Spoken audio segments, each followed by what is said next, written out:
tukang sapu di kantor PKB juga 10%-nya disiapkan untuk dikirim ke Rohingya secepatnya. Doakan mereka diberikan kekuatan, ketabahan, dan mari kita sama-sama yang di Indonesia sambut dan bantu mereka yang datang di tanah ini.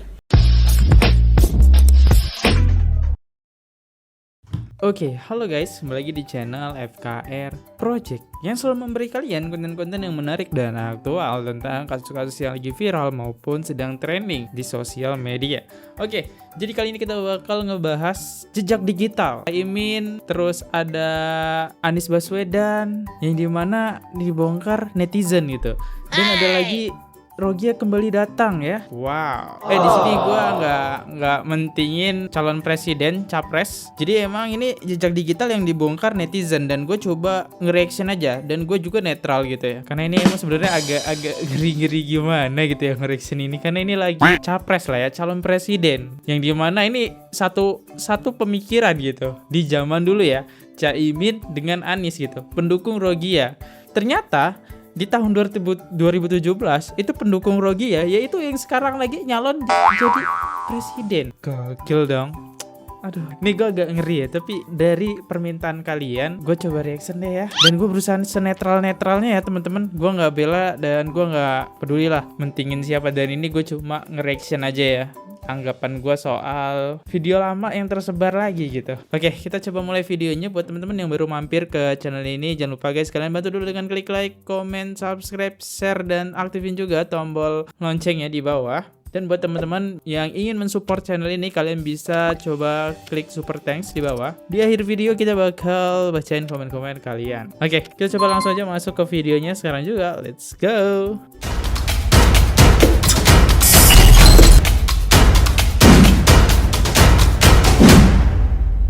Yang pertama dari Caimin dulu ya, yang kewakilnya dulu gitu. Agak serem sih sebenarnya nih reaction kayaknya, tapi permintaan kalian ya. Oke. Dan ini gue cari sumbernya ternyata ada di data dan videonya emang bener-bener kualitasnya buruk bet ya. Ketua Partai Kebangkitan Bangsa atau PKB Muhaimin Iskandar PKB ya. bersama sejumlah ulama mengunjungi Vihara Dharma Bakti atau Cinteyen di kawasan Glodok, Oke, ini Kota dari Jakarta tempo.com. Barat, Ahad 3 September 2017. Kedatangan Ketua PKB dan beberapa ulama tersebut untuk bersilaturahmi dengan para biksu dan pemuka agama Buddha guna membahas krisis kemanusiaan yang dialami etnis Rohingya di Myanmar. Nah, ngebahas Muhaimin nih diterima oleh Rohani Wan tentang Bugis, Rohingya. Guru Biksu Duta Vira Mahastafira yang akrab dipanggil Suhu Beni. Muhaimin mengatakan PKB akan memberikan bantuan kemanusiaan untuk etnis Rohingya. Ia Oke, pun ini meminta bagus lah ya, anggota PKB memberikan untuk bantuan. menyisihkan gaji untuk disumbangkan. Mengisikan Kewajiban gaji. instruksi seluruh keluarga besar PKB dan NU untuk menyisakan gaji 1 bulan. Apakah menteri, DPR, DPRD, bupati, wali kota, kalau perlu tukang sapu di kantor PKB juga 10%-nya disiapkan untuk dikirim ke Rohingya secepatnya.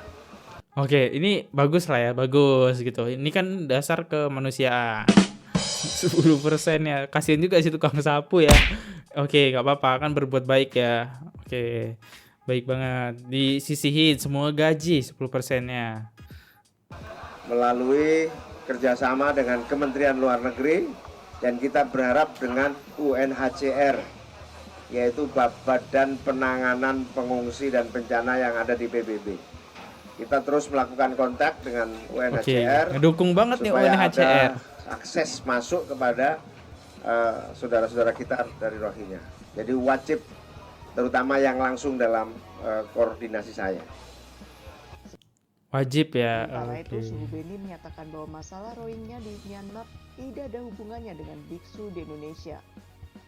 Masalah di Myanmar itu kita bangsa Indonesia, Ini biksu ya? saya pribadi, rekan-rekan para biksu bukan hanya prihatin aja, bahkan menangis. Kok bisa terjadi begini di dalam negara yang mayoritasnya Buddhis? Itu perlu diselidikin, ini permasalahannya apa? Perlu dikasih info di sini. Mazhab kita yang ada di Indonesia nggak ada hubungannya dengan mazhab yang ada di Myanmar. Tragedi kemanusiaan Rohingya di Myanmar merupakan kekerasan dan pengusiran terhadap etnis Rohingya yang diduga melibatkan negara kembali terjadi sejak 25 Agustus 2017. Hampir 45.000 warga Rohingya melarikan diri dari kampung halamannya menuju perbatasan Bangladesh. Sekitar 98 orang meninggal dalam bentrokan yang melibatkan Rohingya dan militer Myanmar. Kondisi terbaru berdasarkan laporan dari United Nations High Commissioner for Refugees atau UNHCR, banyak warga Rohingya yang lari ke Bangladesh karena konflik tersebut. Diperkirakan 238.000 orang mengungsi. Bahkan dalam sepekan terakhir, 45.000 orang melarikan diri dari Rakhine. Tercatat lebih dari 400 orang terbunuh dan sekitar 1.000 rumah dibakar akibat konflik ini. Oke, ini jejak digital Caimin, tapi gue di sini nggak dengar hal yang aneh ya. Menurut gue masih aman-aman aja dia ya, masih konteksnya aman gitu, nggak menerima sini ke Indonesia, dia kagak bilang kayak gitu jadi masih aman-aman aja ya. Dan itu gue baru tahu sih ya. Dan ternyata di tahun 2017 itu kenapa dibuatin rumah di Bangladesh? Karena emang banyak orang-orang dari Myanmar ya, yang orang Rohingya ini pindah ke Bangladesh, makanya dibuatin rumah gitu ya. Yang dimana itu udah menghabiskan dana 5 triliun ya, yang dikumpulkan dari uang-uang seluruh dunia gitu. Karena kasihan dibangunin rumah. Tapi kenapa gitu? Udah dibangunin kok malah ke Indonesia gitu? Karena mungkin mereka nggak bisa gitu ya tinggal di sana. Nggak tahu lah kayak gimana. Gue juga kurang paham sih. Next. Nah, kita lihat video terbarunya nih. Apakah masih tetap mendukung Rohingya? Apa sudah berubah nih pemikirannya ya di tahun 2023 ini ya? Kan dia mau calon wakil presiden ya. Oke. Saya kira harus stop dulu. Semua pendatang dari Rohingya membawa ketidakstabilan di sana. Oke, stop dulu. Situasi pengungsi Rohingya yang datang ke Aceh. Ia minta pemerintah menghentikan arus kedatangan warga Rohingya ke Aceh. Ya, saya kira harus stop dulu. Sebagai pemimpin Mas Eko, tanggapannya soal Rohingya di Aceh gimana? Ya, saya kira harus stop dulu. Stop dulu. Semua pendatang dari Rohingya membawa ketidakstabilan di sana. Untuk sementara harus kita stop. Oh, sementara. Kok sementara? Ya mungkin dia masih flashback ya. Dia kan masih ngedukung juga orang Rohingya. Makanya ini sementara karena emang udah kebanyakan gitu kan. Ini cuma sementara. Mungkin next kedepannya bakal dibuatkan pulau. Gak bercanda ya. Agak serem gue nih ngerostingnya. Tenang, daripada terjadi konflik, kita prioritaskan warga kita. Nah ini baru sih setuju ya. Prioritaskan warga negara dulu. Masalahnya udah kebanyakan orang Rohingya itu ya. Gak hanya nanti sih sebenarnya Pak ya. Gak hanya sesaat tapi seterusnya lah. Kedepannya juga ya udahlah gak usah menerimakan orang lain lagi gitu. Sejahterain dulu orang Indonesia gitu. Belajar dari Australia, Singapura yang menolak Rohingya gitu. Mensejahterakan negaranya dulu gitu ya. Gak usah kalau pengen bantu ya bantu aja dengan sembako segala macam ya. Makanan bantu aja, itu aja ya pokok-pokok ya, jangan negara terlibat juga gitu ya. Next kita coba komen, kita lihat kolom komentarnya. Bocah lagi lucu-lucunya. Yang setuju dulu dari koalisi kalian kok beda pendapat sama Anies. Kalian penasaran enggak ya pendapat dari Anies? Mari kita lihat jejak digital Anies gitu. Dan ini di-upload 7 tahun yang lalu teman-teman ya. Dan ini emang di-upload dari channel dia. Berarti emang ini benar-benar real perkataan dia. Oke, kita dengerin ya. Assalamualaikum warahmatullahi wabarakatuh. Waalaikumsalam. Belakangan ini kita mendengar kabar duka yang menyakitkan dari Myanmar. Saudara-saudara kita warga Rohingya di Myanmar, lebih dari 30.000 orang harus mengungsi. Kebiadaban ini terjadi di depan rejim berkuasa yang de facto dipimpin oleh Aung San Suu Kyi, penerima hadiah Nobel. Dunia mengutuk, dunia marah. Dan saya menuntut kepada Komite Nobel di Oslo untuk mencabut hadiah Nobel dari Aung San Suu Kyi atas pendiamannya terhadap kebrutalan ini. Tak bisa diterima oleh akal, tak bisa diterima oleh hati, dan tak bisa diterima oleh siapapun di dunia. Karena itu saya menyerukan juga kepada para khatib sholat Jumat sedunia, mari kita doakan umat Islam Rohingya di Myanmar. Mari kita doakan mereka diberikan kekuatan, ketabahan, dan mari kita sama-sama yang di Indonesia sambut dan bantu mereka yang datang di tanah ini. Sambut dan bantu. Ini loh yang jadi konflik, netizen ngebongkar Pak Anies ya. Sambut dan bantu mereka ke tanah ini. Sekarang udah disambut dan dibantu di tahun 2015 sama orang Aceh. Ngelunjak gitu kan. Ngelunjak gitu ya. Akhirnya ya warga Aceh di tahun 2023 ini udah kapok menerima mereka. Dan sekarang gak tanggung-tanggung.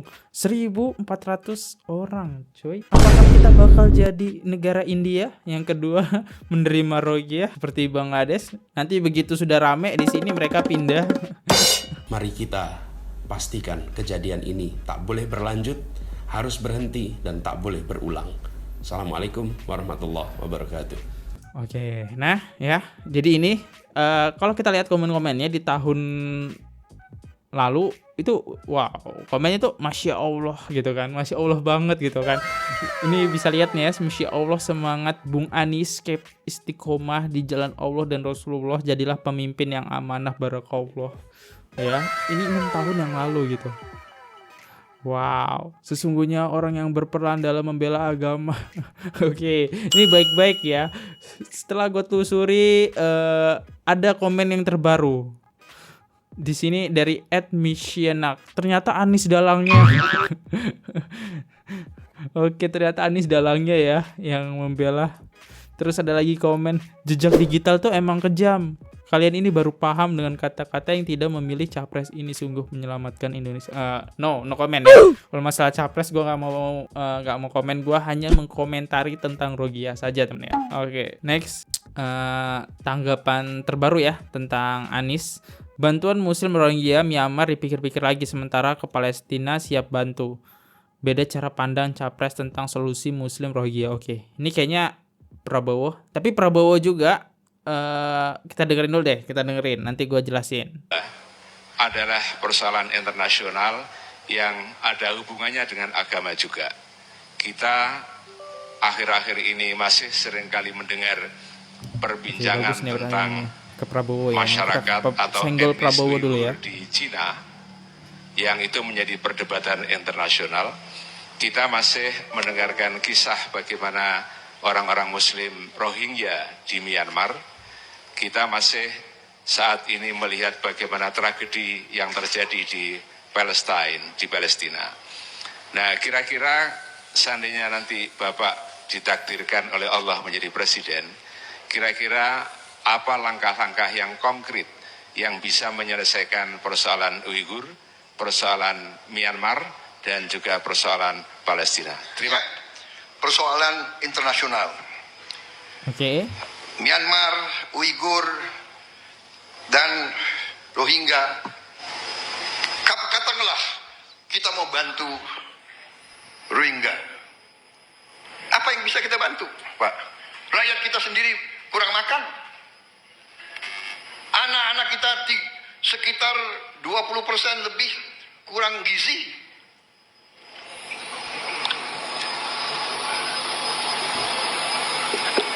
Yang kita terima Rohingya, sekarang kasihan rakyat Aceh, rakyat Sumatera Utara, ya.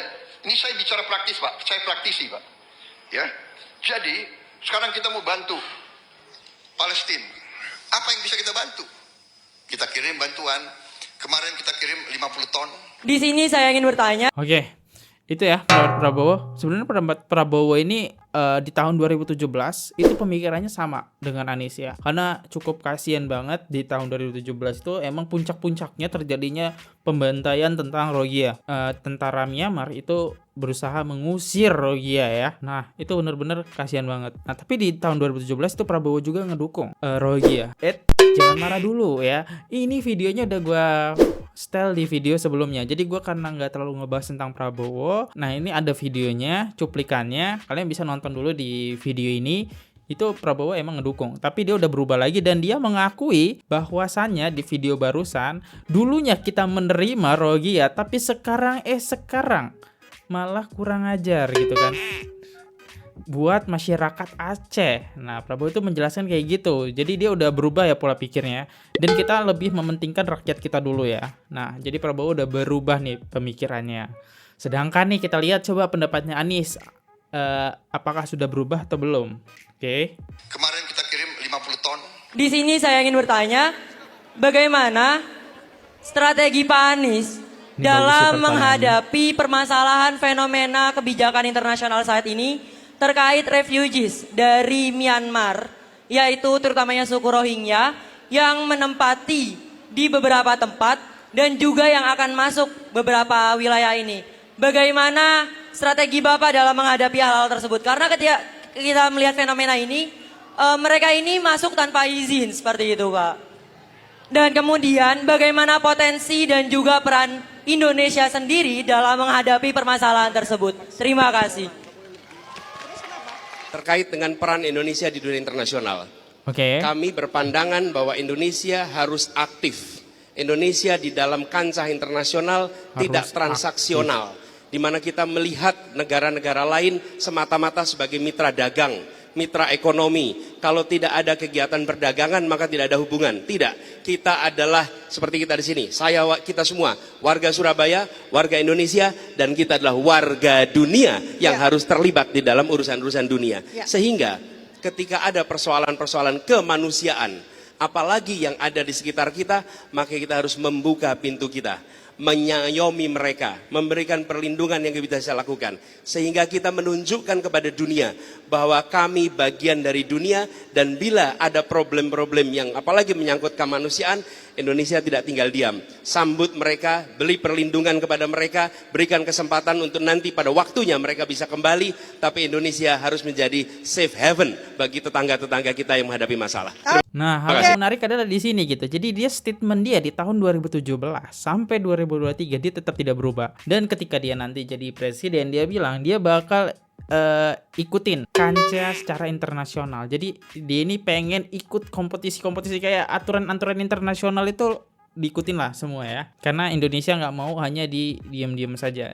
Dengan PBB gitu ya, dia siap ngebantu. Contohnya kayak orang-orang Rohingya ini siap membantu, merangkul aja ya. Jadi ini statement dia belum berubah. Tapi kok yang dianehkan teman-teman di sini wakilnya kan Caimin ya tadi ya. Nah ini kan presidennya next Anies. Kok beda gitu statementnya? Ini gimana tuh? Ya, itu loh yang aneh ya. Oke, kita coba baca komen dulu. Pak Anies kok gitu aja makin yakin pilih Bapak Prabowo. No comment. Setuju dengan Pak Prabowo gua pilih Pak. No comment.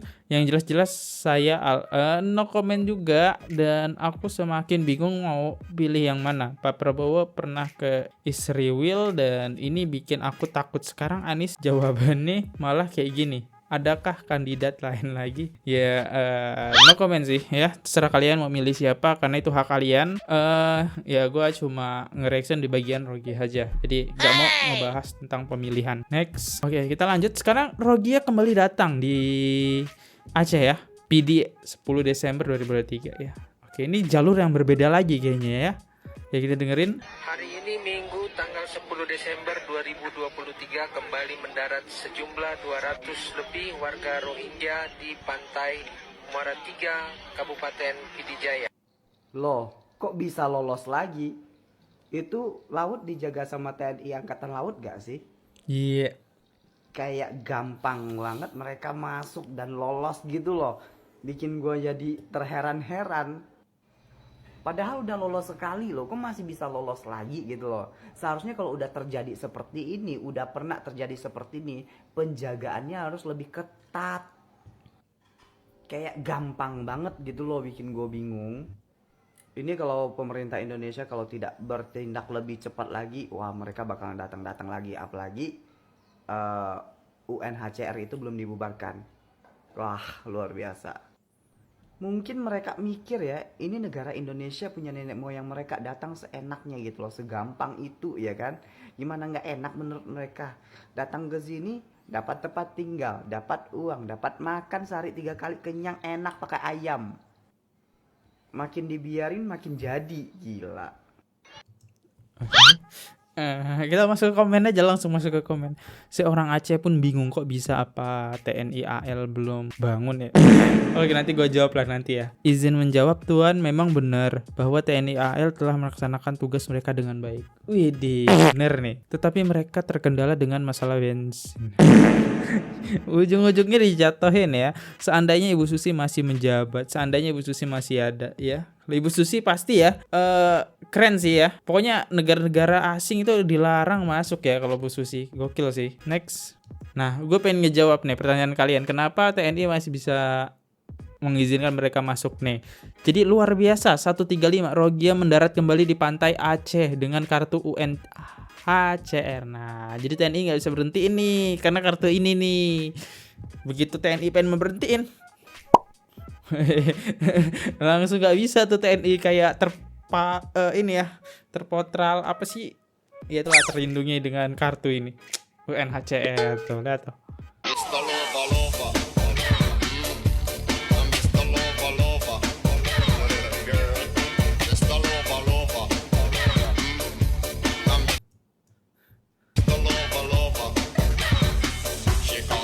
Banyak banget ya tuh TNI-nya ya.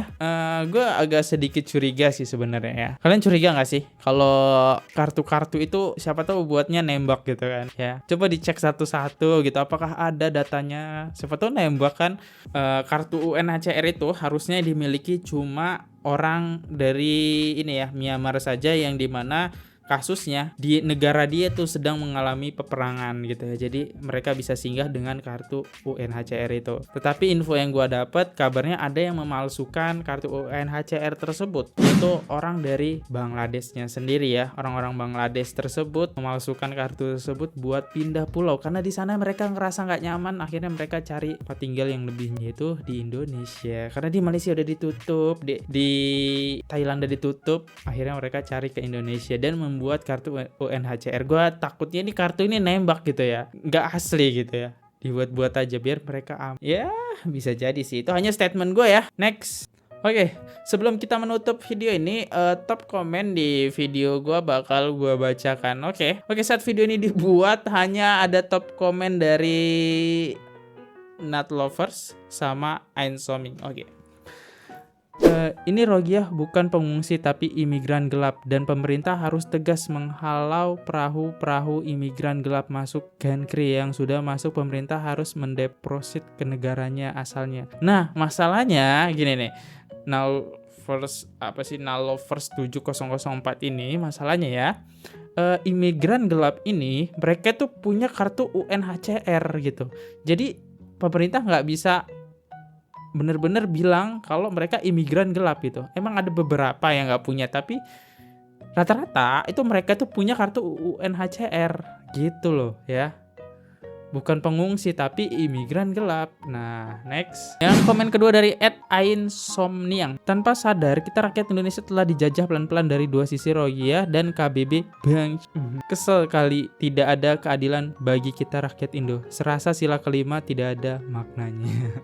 Oke, ya, gue setuju aja deh. Gak bisa berbicara banyak, tapi makasih banget ya yang udah komen di video ini, dan thank you banget ya. Udah gercep lah intinya. Oke, gue Fadli undur diri, dan kalau misalnya salah kata mohon dimaafkan. Sampai jumpa di next video. Jangan lupa di klik like, comment, dan subscribe. Sampai jumpa di next video. See you. Goodbye. Bye-bye. Oke guys, subscribe channel FKR Project. Jangan lupa kalian subscribe channelnya FKR Project. Subscribe channel FKR Project. Hai guys, jangan lupa untuk subscribe FKR Project.